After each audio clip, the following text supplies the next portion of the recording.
हज़रत अब्दुल्लाह इब्न मसूद फरमाते हैं अगर वो अल्लाह का कलमा भी पढ़ ले तो मैं उस कलमे की मिठास को भी अपने दिल में महसूस करता हूँ। हज़रत उमर रज़ियल्लाहु ताला अन्हु की इस्लाम के हवाले से हमने समाअत फरमाया, नबी करीम सल्लल्लाहु अलैहि वसल्लम ने इरशाद फरमाया शेखैन की फजीलत में कि आसमानों के 2 वजीर हैं और जमीन पर भी मेरे 2 वजीर हैं। तो जमीन वालों के नाम है अबू बकर सिद्दीक और हजरत उमर इब्न खत्ताब। सरकार इमाम जाफर सादिक या गालिबन इमाम ज़ैनुल आबिदीन फरमाते हैं किसी ने आपसे पूछ लिया कि शेखैन की फजीलत में आप कुछ बयान करें। यानी शेखैन उन हस्तियों को कहते हैं जिनका नाम सिद्दीक अकबर और उमर इब्न खत्ताब है। फरमाते हैं मैं उनकी क्या फजीलत बयान करूं। एक चीज उन्होंने बयान की और सारी फजीलतें उसमें आ गई। आम फरमाते हैं उनके लिए यही बहुत बड़ी फजीलत है कि वो वहां आराम फरमा है जहां मुस्तफा आराम फरमा है, जहां करोड़ों लाखों लोग सरकार की बारगाह में हाजिरी देते हैं, वहीं करोड़ों लाखों लोग उन शेखैन की कब्र मुबारका पर भी हाजिरी देते हैं। सरकार सल्लल्लाहु अलैहि वसल्लम ने इरशाद फरमाया कि मेराज की रात मैंने देखा कि अल्लाह तबारक व तआला ने मेरे उमर के लिए एक खुसूसी महल को जन्नत में तैयार किया है। और जब मैंने पूछा कि जिब्राइल ये किसका महल है तो फरमाया ये उमर का महल है। अब सरकार फरमाते मुझे गैरत आई कि मैं उस महल में दाखिल हो जाऊं। मैं दाखिल नहीं हुआ, सरकार मैं गैरत में मैं सरकार कह रहे मुझे गैरत आई कि मैं उस महल में दाखिल हो जाऊं। अल्लाह ने आपको ये फजीलत अता फरमाई। सरकार फरमाते हैं इस्लाम क़यामत के दिन खड़ा होगा। एक दूसरी हदीस में यह है कि अल्लाह इस्लाम जो इस्लाम है हमारा दीन है इंदल्लाहिल इस्लाम, तो हदीस में आया कि वो मुतालबा करेगा, इस्लाम कहेगा कि ए अल्लाह जिसने मुझे इज्जत अता फरमाई मैदान महशर में तो उस उमर को इज्जत अता फरमा, उसे तकरीम दे, उसे इज्जत का ताज पहना, मैदान महशर में सलाम खड़ा होगा। फरमाया गया हदीस रसूल है कि हजरत उमर एक ऊंटनी पर सवार होकर मैदान महशर में तशरीफ लाएंगे, जहां लोगों के हाल ये होंगे कि पसीने में शराबोल और नफ्सा नफ्सी होंगे। हजरत उमर की शान ये है, फरमाते हैं इस्लाम इज्जत की बात करेगा, इस्लाम उनके मकाम और मर्तबे की बात करेगा, इस्लाम कहेगा ए अल्लाह उसे इज्जत अता फरमा। एक नाका पे होकर आएंगे और इतना बड़ा झंडा होगा, लोग उस साए के अंदर मौजूद होंगे जो हजरत उमर के पास होगा। और फरमाया गया कि हजरत उमर की शान ये होगी कि जब आप मैदान महशर में तशरीफ लाएंगे तो 70,000 लोग झंडा लेकर हजरत उमर की उठने के आगे चलते नजर आएंगे। और कहा जाएगा यही फारूक आजम है, यही उमर इब्न खत्ताब है। मेरे आका इरशाद फरमाते हैं एक मकाम पर सरकार अलैहिस्सलाम ने मौलाए कायनात रज़ियल्लाहु ताला अन्हु की फजीलत बयान फरमाई और फरमाया मैं जिसका मौला हूँ अली उसका मौला है, अली उसका मौला है। वहाँ अली मुर्तजा की शान है। हजरत उमर और सिद्दीक अकबर के बारे में सरकार ने फरमाया कयामत के दिन मैदान महशर जब कायम होगा मैं अपनी कब्र अनवर से सबसे पहले बाहर निकलूंगा और उसके बाद कौन हस्तियां होगी जो अपनी कब्रों से बाहर निकलेगी। आका फरमाते हैं सिद्दीक अकबर पहले बाहर निकलेंगे, उमर वो होंगे कि जिस वक्त मैं निकलूंगा। बल्कि हदीस तो यूं है, फरमाया मैं उन दोनों के हाथों को पकड़ के सरकार बताते हैं जैसे मौलाए कायनात फातिह खैबर अली मुर्तजा रज़ियल्लाहु ताला अन्हु की शान है कि आपने फरमाया था अपने हाथ मुबारक को लेकर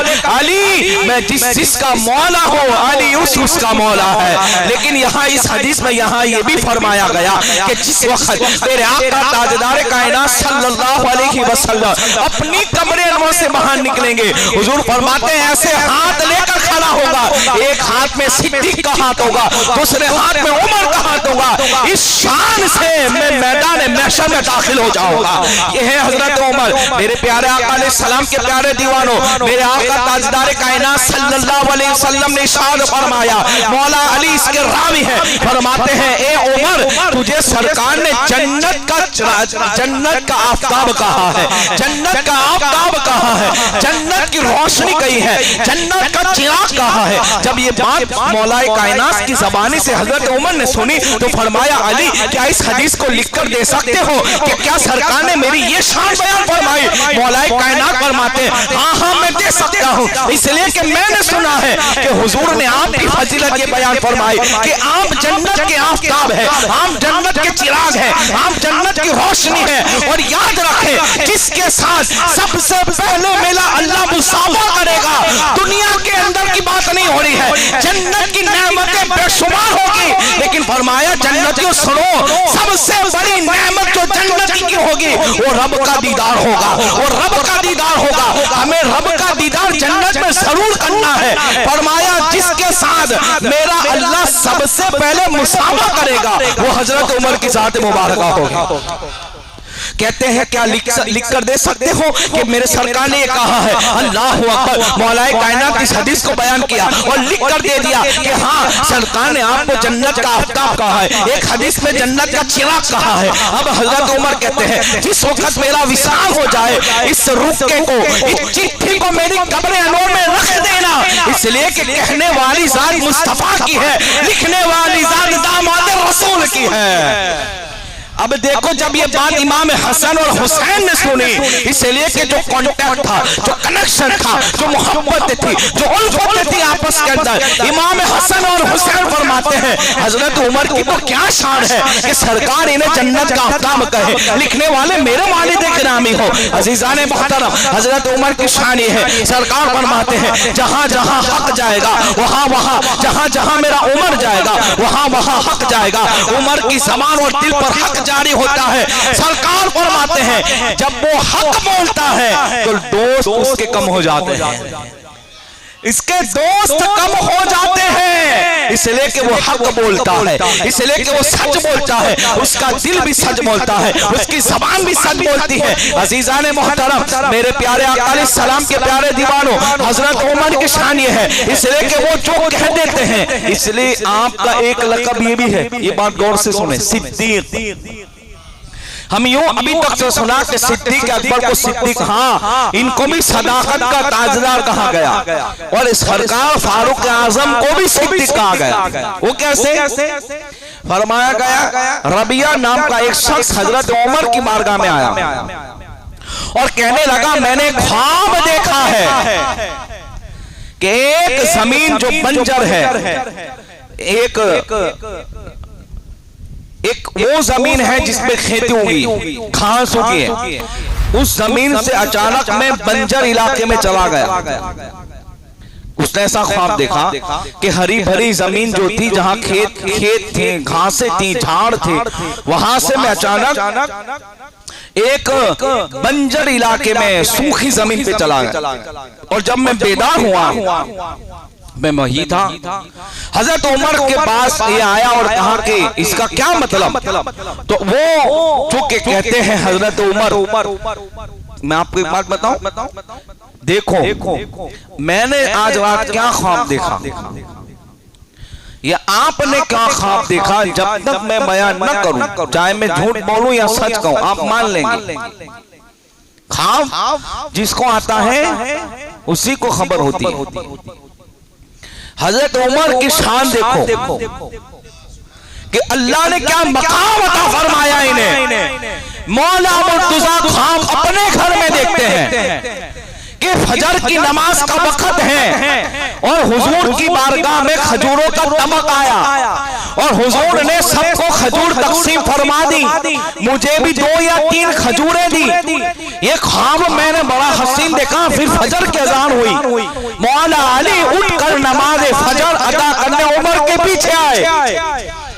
लोग कहते बनती नहीं थी, मैं कहता हूं इनकी जितनी बनती थी किसी की नहीं बनती थी, इसलिए कि वो जितनी यार थे और मोहब्बत करने वाले थे, दुनिया में कोई ऐसी मिसाल कायम नहीं कर सका कि जिस वक्त सरकार ने कहा अंसार मुहाजिर भाई भाई, तो वो रिश्ता ऐसा था कि लोगों ने दो बीवियां थी तो एक को तलाक देकर मुहाजिरी से निकाह फरमाया था।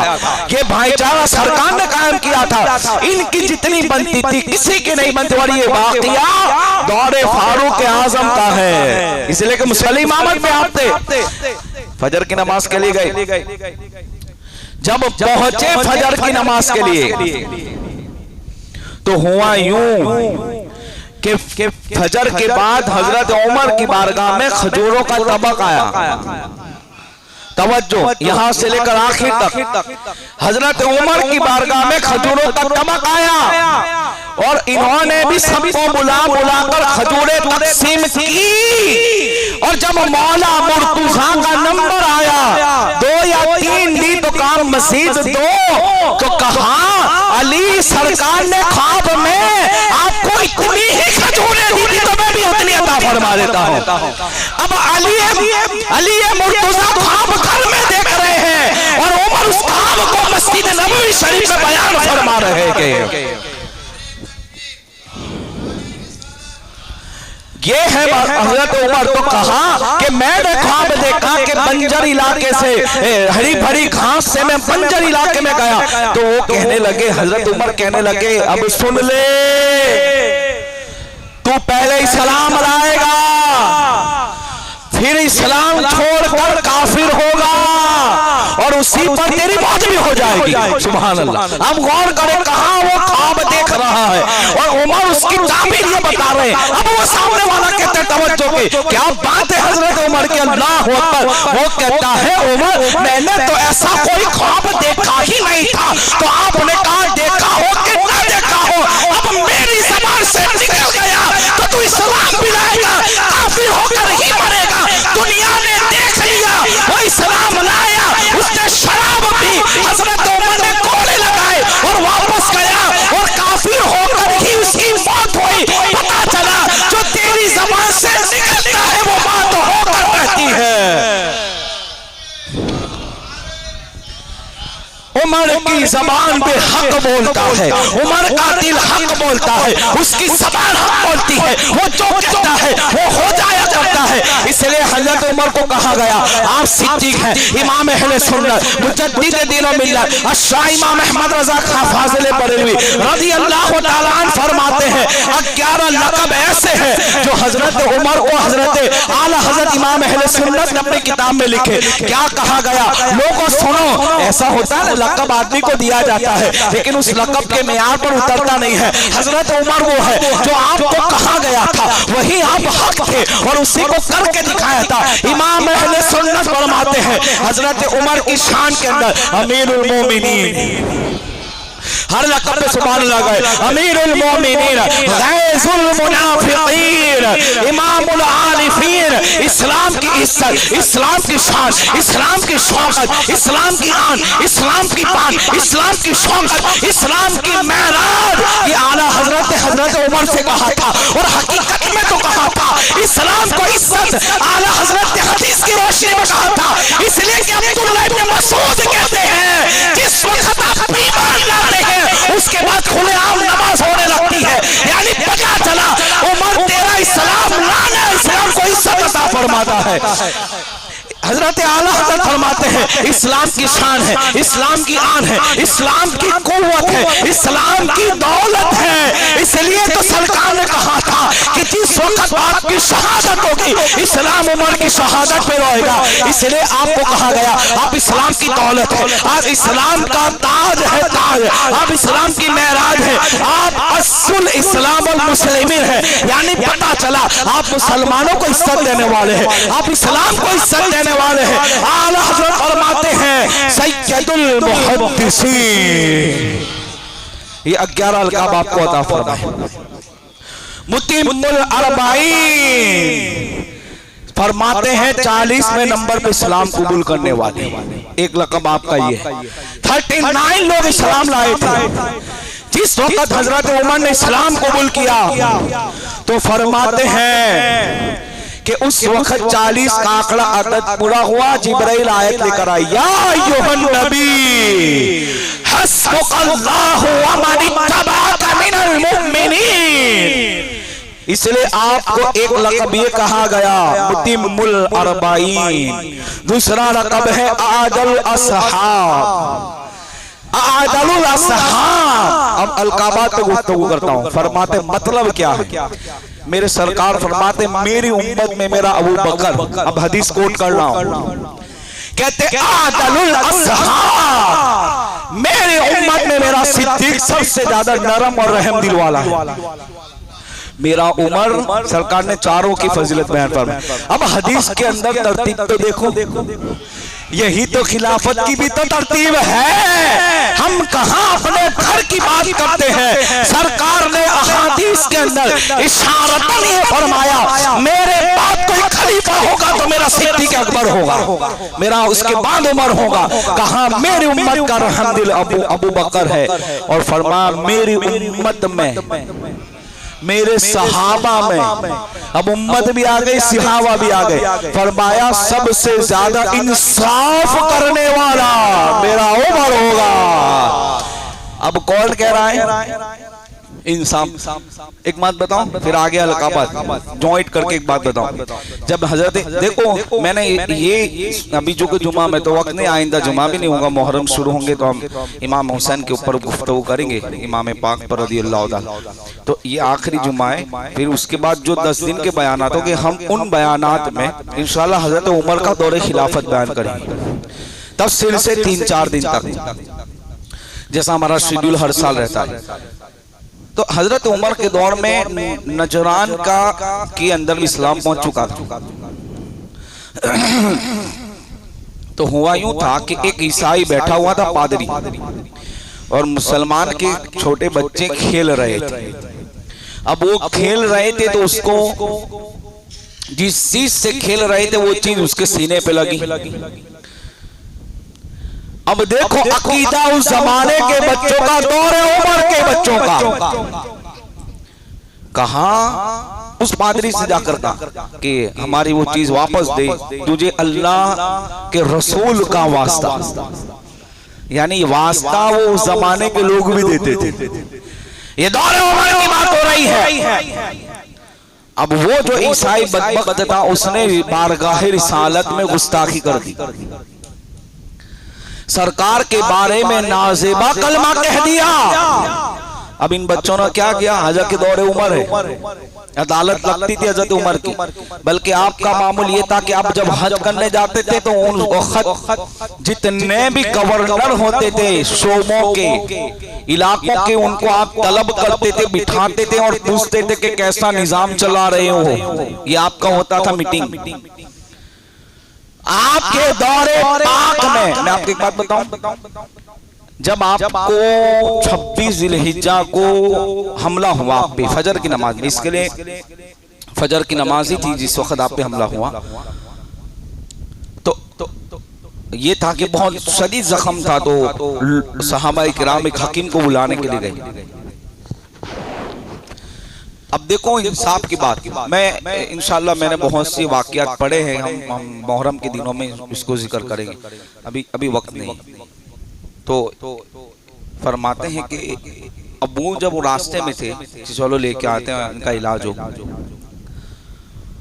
तो अब वो जो हकीम था कि जो डॉक्टर इलाज करने वाला, तो उसने कहा कि अब मैं वापस जाता हूँ इसलिए कि हजरत उमर का शहादत हो गई। अब वो रास्ते में और हजरत उमर अपने घर पे मदीना शरीफ। कहा अब इलाज नहीं हो सकता, चलो मैं जाने दो मुझे, इसलिए कि इनकी शहादत। कहा तू इतनी गारंटी इसके साथ कैसे कर सकता है? तो कहते हैं सुनो, अब देखो तुम्हारा दिल भी सुभान अल्लाह का, क्या हुक्मरानी थी? कहते हैं फला दूसरे के खेत में एक बकरी घास खा रही है, बकरी की भी हिम्मत नहीं होती थी कि दूसरे के खेत में मुंह ना के आपके दौरे पाक में। अब ये शहीद हो गए तो बकरी भी चरने के लिए दूसरे के खेत में जा रही है।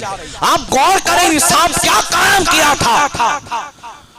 ये हजरत अबू जमाने के अंदर क्या हुआ, इसने गुस्ताखी की तो सारे बच्चे टूट पड़े और इतना मारा दे दे मारना, ईसाई को मारना था, बच्चों ने मारना था कि तूने हुजूर के बारे में कहा, कत्ल हो गया इसका। मारने वाले बच्चे थे। अब ईसाइयों ने जब देखा कि हमारे पादरी को मौत के घाट उतार दिया तो ये गए हजरत उमर की बारगाह में, अदालत लगाओ। हजरत उमर आए, अदालत सजी थी, का क्या मामला है, का ऐसा हुआ, फला आदमी ने उसने सरकार की बारगाह में नाज़ेबा कलमे कहे, हमने मार दिया। तो हजरत उमर मजमे में क्या कहते हैं, जोर जोर से हंसो, जोर जोर से हंसो, आप मुस्कुराने का ऐलान करें, ईसाई देख रहे हैं क्या हो रहा है, कहा अच्छी बात की। फिर कहते हैं मेरे आका हजरत उमर फरमाते पहले तो हंस लो, यानी अब ये संगीन मामला नहीं रहा, इसलिए कि अब हजरत उमर कहते हैं मेरा फैसला ये है कि इसका खून आएगा चला गया, इसलिए कि सरकार की बारगाह में इसने गुस्ताखी की तो बच्चों ने सही किया, फैसला ये है कि इसका खून आएगा चला गया, अब मैं कुछ नहीं कर सकता हूं। ये हजरत उमर की अदालत कि आपने वहां, हालांकि मामला मैंने एक वाकया बयान किया कि बकरी दूसरे के खेत में मौना ना की, एक घाट पे शेर और बकरी साथ चले, जलाल की ये शांति के सूरज को देख ले तो सूरज ग्रहण हो जाए, जमीन को हुक्म दे के तेल निकाल तो तेल निकाल के दे दे, लेकिन जब सरकार की बात है तो कहा अब इंसान तो कहा तुम तो कहते हो कत्ल का बदला कत्ल, तो हमें बदला चाहेगा, बदला नहीं दे सकते, इन्होंने जो किया सही किया कि सरकार की बारगाह में उंगली उठाई थी, इसलिए कि खुद आपने भी तो किया था। गैजुल मुनाफिकीन क्यों कहा गया, मुनाफिकीनों के ऊपर जबड़ा, यानी क्या का मुनाफिक की गर्दन हजरत उमर ने उड़ा दी थी। वहां सरकार से पूछने थोड़ी गए थे फैसला क्या करूं। फिर कहा कि मुसलमान को शहीद, मुसलमान को कत्ल किया, मुसलमान को कत्ल किया। जब ये बार हवा फैली तो फिर जिब्राइल आए आयत लेकर, जो किया सही किया, जो अपने फैसलों में मुस्तफा को हाकिम ना माने वो मोमिन हो नहीं सकता है, ये कुरान कहता है। तो कहा गैजुल मुनाफिकीन। फिर आपका एक लक़ब ये भी है क्या, आदिल असहाब, यानी साफ करने वाले। आपका एक लक़ब ये भी है सैयदुल मुहद्दिसीन। एक होता है मुहद्दिस और एक होता है मुहद्दस। सरकार फरमाते हर उम्मत में मुहद्दस एक हुआ, हर एक उम्मत में, दो नहीं हो सकते। मेरी उम्मत का मुहद्दस उमर है। इसका मतलब क्या होता है मालूम आपको? मौला अली फरमाते हैं उमर वो है, मौला अली ने बड़ी फजीलत बयान की, मैं अगर उसी पर कहूं ना तो टाइम पे चला जाएगा। कहते हैं कि अल्लाह ने उनको ये शान अता फरमाई कि उमर की जबान पर फरिश्ता बोलता है। सुभान अल्लाह। जो उमर की जबान पे क्या बोलता है? फरिश्ता बोलता है। कहा आपका एक लक़ब यह है सैयदुल मुहद्दिसीन, यानी आप उम्मत के मुहद्दिस हैं। मतलब आपके दिल पर तवज्जो, आपके दिल पर रब की तरफ से इल्हाम डायरेक्ट होता है आपके दिल पर। यानी इसलिए तो देखो कि जब आपने कह दिया तो कुरान के याद उतर थी। आपको एक बहुत बड़ी बात बताऊं, पहले सरकार की जो अज़वाज मुतहरात थी उनके पर्दे का हुक्म नहीं था। हज़रत उमर ने क्या किया, रसूलुल्लाह बहुत से लोग बाहर आते हैं, आप इनके लिए पर्दे का एहतमाम या कोई ऐसी बात कहें कि पर्दा हो, बस ये बात ही करनी थी कि कुरान उतर गया और हुक्म हो गया कि अब पर्दा करें। हराम में नमाज कहाँ पढ़नी है, हजरत उमर ने मशवरा दिया, कुरान उतर गया। शराब हराम हुई इसके मशवरे से, हजरत उमर के मशवरे से। हजरत उमर ही तो वो हस्ती थी कि मुनाफिक की नमाज जनाजा नहीं पढ़ी जाएगी, अगर अकीदा सही है उसी की पढ़ी जाएगी। ये मशवरा भी हजरत उमर का था। रोक दिया, हुजूर ना पढ़ाइए मुनाफिक का, अल्लाह का हुक्म गया, जैसे ही आए अल्लाह का हुक्म आ गया, वला तुसल्ली अला अहदिन मिनहुम माता बदा वला तकुम अला कब्री। 22 आयतें कुरान ऐसी है जो हजरत उमर के मशवरे से नाज़िल होती नजर आती।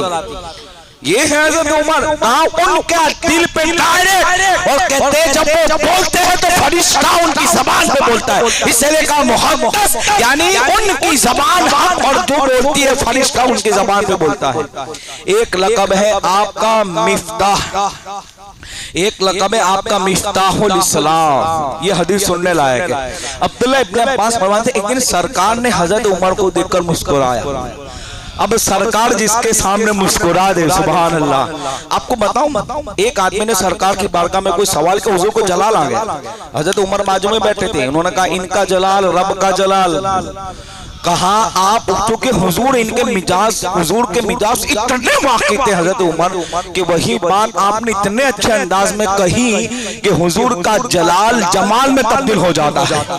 ये शान में अल्लाह ने आपको अता फरमाया। कहा मिफ्ताहुल इस्लाम मतलब क्या? कहा अब्दुल्लाह इब्न अब्बास फरमाते मैंने देखा कि हुजूर मुस्कुरा रहे। कहा या रसूल अल्लाह मुस्कुराने की वजह? तो फरमाया उमर अरफा की रात रब ने, अभी हदीस सुने, कहा जिस वक्त अरफा मुज़दलिफा में हाजी जमा होते हैं ना, रब की रहमतों की नजर उन पे होती है, वो फजीलत वाले होते हैं। फरमाया उस रात रब ने खास तौर पर ए उमर तेरे ऊपर नजर रहमत फरमाई थी। 1 लाख अलग करोड़ों अलग थे, लेकिन उमर तो वो था कि तेरे ऊपर रब ने खुसूसी नजर फरमाई और फरमाया उमर इस्लाम की चाबी है, उमर इस्लाम की चाबी। इसलिए आपको कहा मिफ्ताहुल इस्लाम, शहीदुल मेहराब, यानी फजर की नमाज में आप पे हमला हुआ, मेहराब में आप खड़े थे तो कहा मेहराब में शहीद होने वाला, इसलिए आपको शहीदुल मेहराब कहा गया। ये हजरत उमर है। हजरत अब्दुल्ला इब्न मसूद फरमाते एक दिन ऐसा हुआ कि सरकार ने मुझसे एक बात कही, बड़ी प्यारी बात है, सुनने लायक। ये हदीस में कई बार पढ़ के लेकिन भूल जाता था, लिख कर इसीलिए लाया हूं, कुछ बात ऐसी बताऊं कि जो नहीं हो। अब्दुल्ला इब्न मसूद कहते हैं कि सरकार ने मुझे एक दिन ऐसी अजीब बात कही। क्या बात कही? कहा कि एक ऐसा है कि उसकी लड़ाई जिन्नात से हुई। तवज्जो, जिन्नात कितना पावरफुल होता है, वो आग से बना है, उसकी ताकत हमसे बहुत ज्यादा है। लड़ते लड़ते इनमें कुश्ती का मुकाबला होने लगा। कहा ऐसी जबरदस्त कुश्ती हुई कि उस शख्स ने जिन्नात को पछाड़ के रख दिया।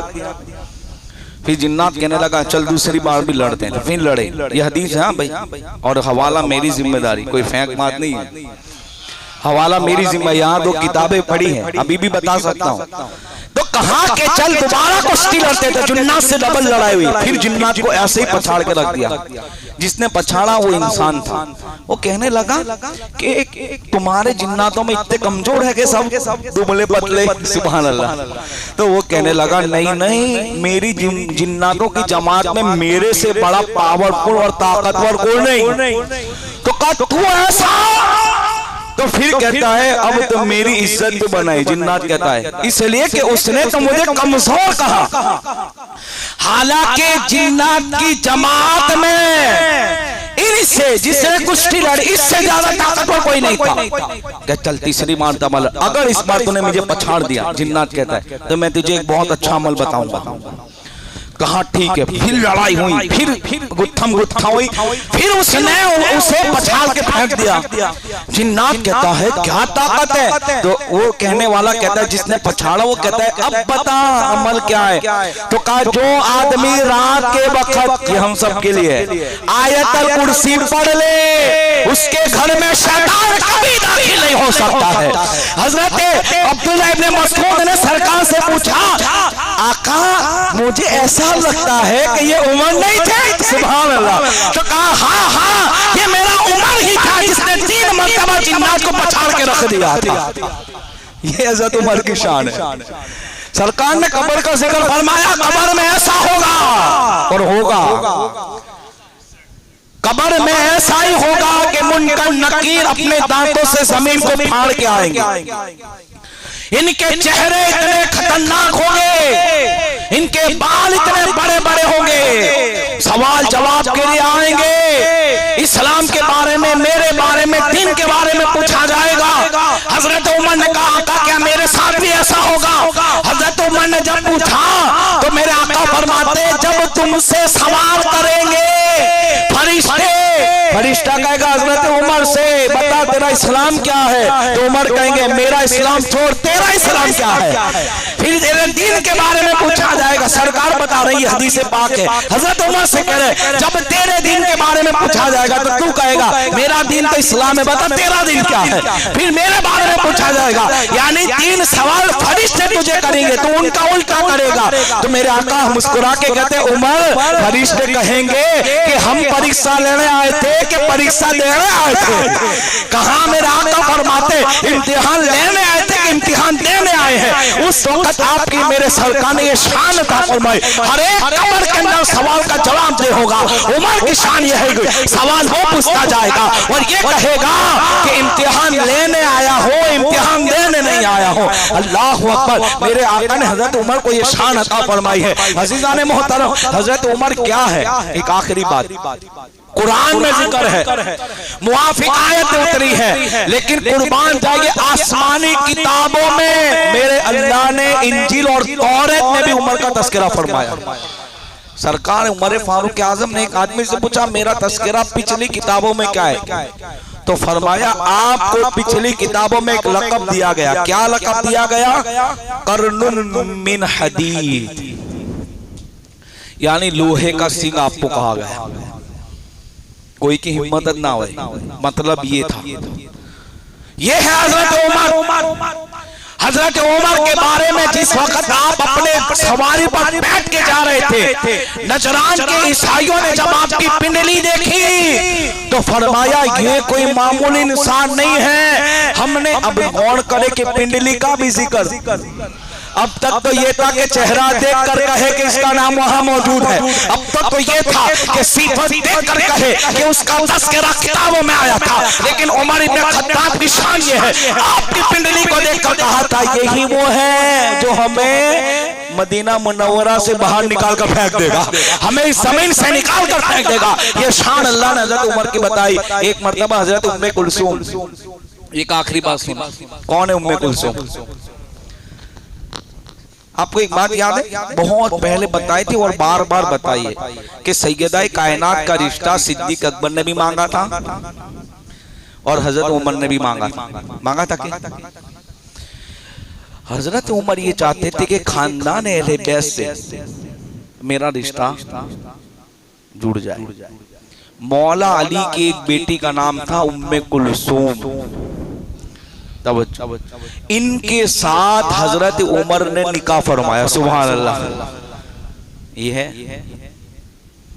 हजरत उमर का निकाह। ऐसे तो आपका निकाह हो चुका, हजरत हफ्सा आपकी बेटी है, लेकिन जब आपने दूसरा निकाह इनसे फरमाया, इनसे हजरत काब बिन अहबार जो यहूदियों के बहुत बड़े आलिम थे पहले, फिर इस्लाम लाए साहब रसूल, इन्होंने कहा हजरत उमर जहन्नम के दरवाजे पर है।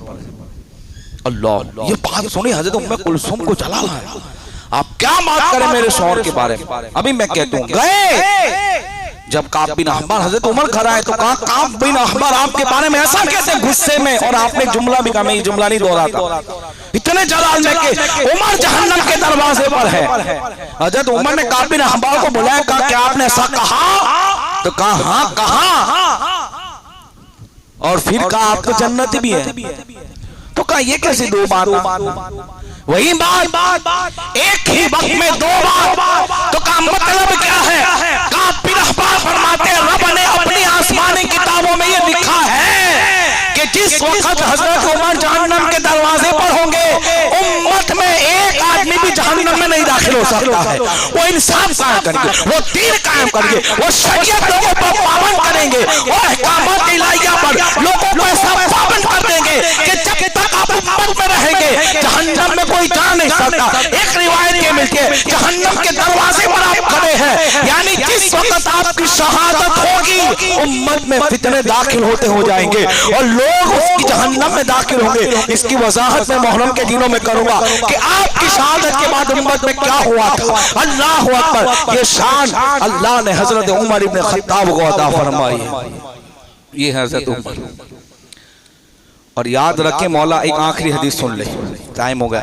मेरे मौला अली फरमाते हैं कि कि एक इंसान के साथ एक शैतान भी पैदा होता है, अपने साथ भी है, अपने साथ भी कोई का बहुत खतरनाक है, बहुत गुनाह करवाता है, ऐसा भी है, कहां कहां तक मुंह मरवाता है,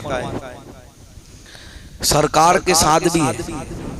तवज्जो, हुजूर फरमाते हैं मैंने इसको मुसलमान बना दिया है। सुभान अल्लाह, ये हम नहीं कर सकते। मौला अली फरमाते हैं उमर की शान ये है कि उसका शैतान उनसे इतना डरता है कि कभी गलत काम करने का हुक्म ही नहीं देता है। सुभान अल्लाह, इसलिए कि ये तो है ना, हुजूर फरमाते हैं शैतान रास्ता बदलता है, यही हजरत उमर, इनका शैतान भी इतना डरता है कि इनको कभी गलत बात करने का, गलत काम करने का हुक्म नहीं देता। ये शान अल्लाह ने हजरत उमर के अता फरमाई। ऐलान समाप्त करें इंशाअल्लाह, रविवार से मुहर्रम शुरू हो रहे हैं। जिन हजरात को इन 10 दिनों में अपने घर के लिए या अपने मरहूम के लिए नियाज का एहतमाम, चूंकि 10 दिन होता है, इमाम पाक की नियाज होती है, तो उसमें नाम भी लिखवा सकते हैं। और 10 दिन इंशाअल्लाह हम 10वां, ये 11वां बरस है हमारा, 11 साल से अल्हम्दुलिल्लाह यहाँ महफिल होती है। गुजारिश है कि रोजाना बयान भी होगा, यासीन शरीफ का दौर होगा रविवार से।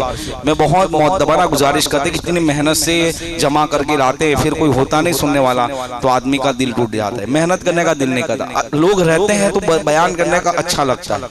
तो 10 दिन तक हम इमाम हुसैन की शहादत तक, हजरत सिद्दीक अकबर का दौर खिलाफत कैसा था, हजरत उमर का कैसा था, ये सारी तफसीलात इन 10 दिनों में 15-20 मिनट का बयान होगा डेली। यासीन शरीफ का दौर होगा और उसके बाद नियात तकसीम होगी। रविवार से स्टार्ट होगा, अगर चांद दिख गया तो शनिवार से चालू हो जाएगा, यानी कल से। अगर नहीं दिखा तो रविवार तो फिक्स है। रविवार से लेकर मुहर्रम के 10वें चांद तक इंशाअल्लाह रोजाना इस मस्जिद में महफिल होगी। इस महफिल की एक खासियत ये होगी कि हम उसमें बयान करेंगे कि करबला से पहले क्या हालात थे और कैसे करबला हुई, ये तफसीलात की गुफ्तगू इंशाअल्लाह इन 10 दिनों में। देखो, हम ये दावा करते कि इमाम हुसैन से मोहब्बत करते हैं। मोहब्बत एक दिन की नहीं होती कि आप आशूरा के दिन आए। मोहब्बत किसे कहते हैं कि हम इमाम हुसैन से मोहब्बत करते हैं, इन्होंने इतनी कुर्बानी दी, तो हमारा ये फर्ज है कि हम उनकी महफिलों को अटेंड करें। देखो, इनका कुछ नहीं होता, हम नहीं भी आएंगे तो उनको कुछ कोई फर्क नहीं, हम महफिल में आएंगे तो हमारी बिगड़ी बन जाती है। इसलिए कि हमारी रूह गुनाह कर से कमजोर हो जाती है, रूह कमजोर होती है। ऐसी महफिलों से रूह को ताजगी मिलती है, ऐसी महफिलों से रूह मजबूत होती है। और जब रूह मजबूत होगी ना तो फिर याद रखो कि इंसान कमाल का हो जाता है। ये महफिलों की बरकत यही है। इसलिए गुजारिश है इस दावत को आम भी करें और कंटिन्यू 10 दिन तक यहाँ रहेंगे तो इंशाल्लाह आपको बहुत सी चीजें बताई जाएगी कि कैसे इमाम हुसैन पाक को शहीद किया गया, इसकी तफसीलात गुफ्तगू होगी।